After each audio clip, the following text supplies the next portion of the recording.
Bueno, es una presión más frente a la medida esta que adoptó el gobierno en relación con la política monetaria nuestra, ¿verdad? Y es una eh, declaración que viene a tensar más por la respuesta que tenemos del presidente o la reacción primera. Eso es lo que podría decir yo, digamos, es tensar más el asunto, pero evidentemente el fondo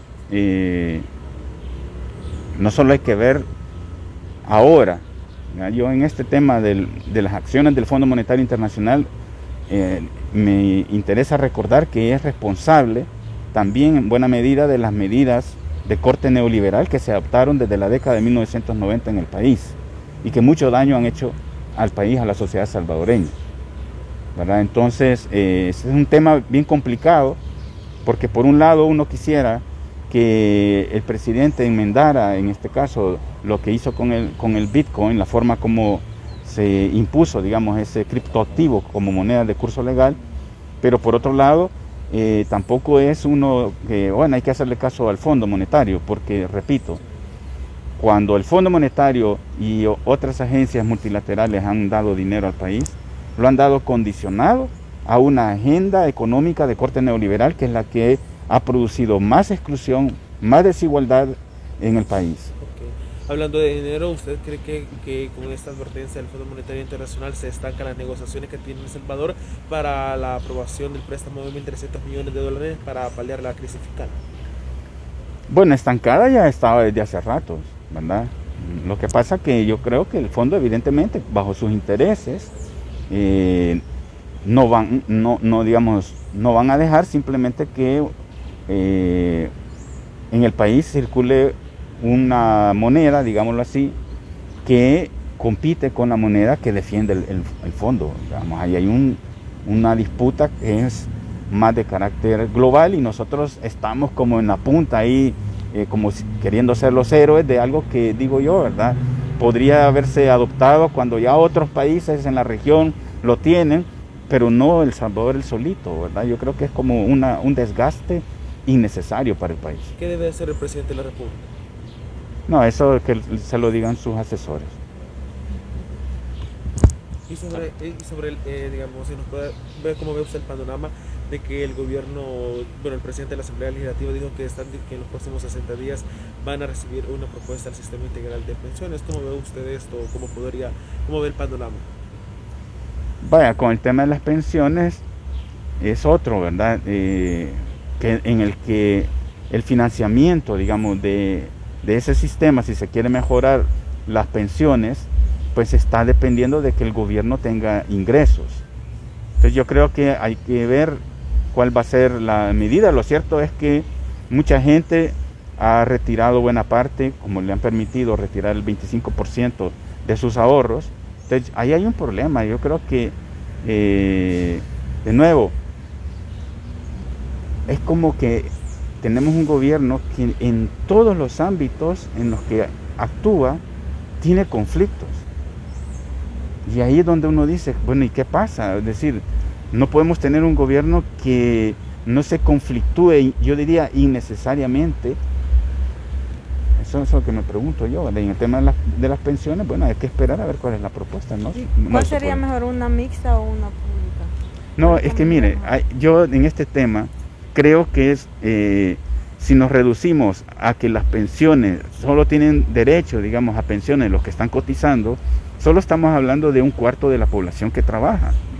Y el resto, pues, ¿cómo va a ser para su edad, digamos, cuando tenga 65, 70 años?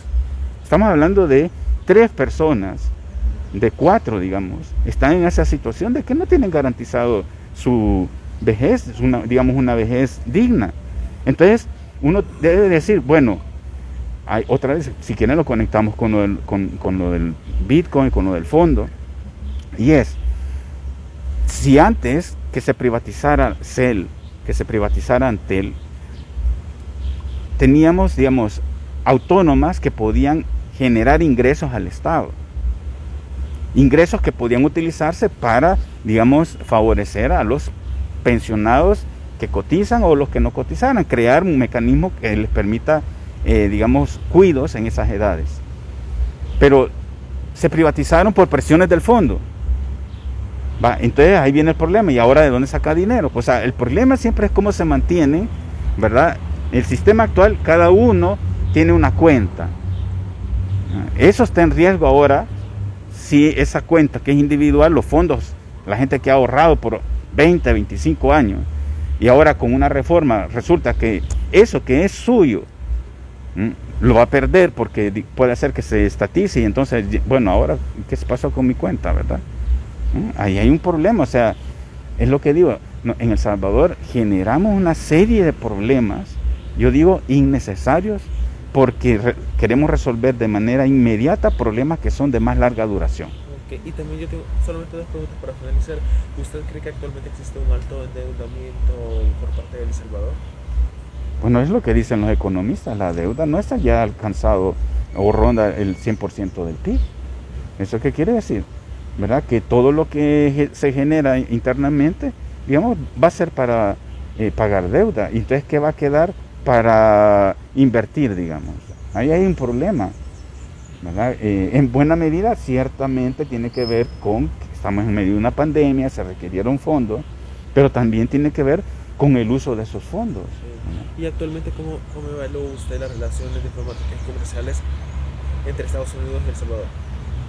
Bueno, ahí estamos cada vez tensando más las relaciones, a veces de manera rápida, digamos, declaraciones van y vienen, a veces se relajan, pero la tendencia es a distanciarse lo más que se pueda, darle tiempo a que hayan elecciones de medio término en Estados Unidos para ver si cambia la correlación y sean un poco más favorables para el gobierno salvadoreño.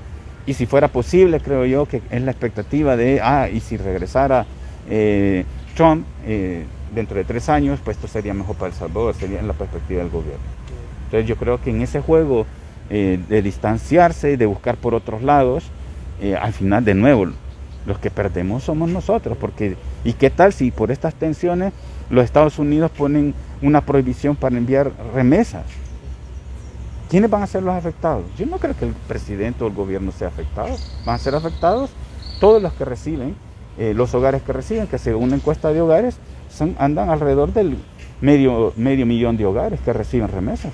Entonces, en una palabra, usted define las relaciones diplomáticas y comerciales con Estados Unidos en tensa. Las relaciones con Estados Unidos están tensadas, en pausa, como dijo la encargada de negocios.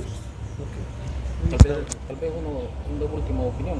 Su opinión sobre el informe que dice preocupa la transparencia que tiene el gobierno y que alerta sobre alto endeudamiento. Transparencia Internacional acaba de dar su informe, digamos, mundial en relación con la transparencia y el combate a la corrupción, y otra vez, ¿verdad? El Salvador está en posiciones muy bajas en términos de transparencia. Y ya sabemos que cuanta menos transparencia o cuanto menos transparente es un gobierno, las probabilidades de que haya mayor uso indebido de los fondos públicos son mayores. Entonces debería también de preocuparse. Lo que pasa es que como en El Salvador el representante, digamos, de transparencia digamos, es la FUNDE, y como la FUNDE está catalogada como esas organizaciones de la sociedad civil que el gobierno coloca como que están financiadas por gobiernos extranjeros, entonces no salimos de la misma historia, ¿verdad? De ese enfrentamiento innecesario en lugar de buscar puntos de encuentro.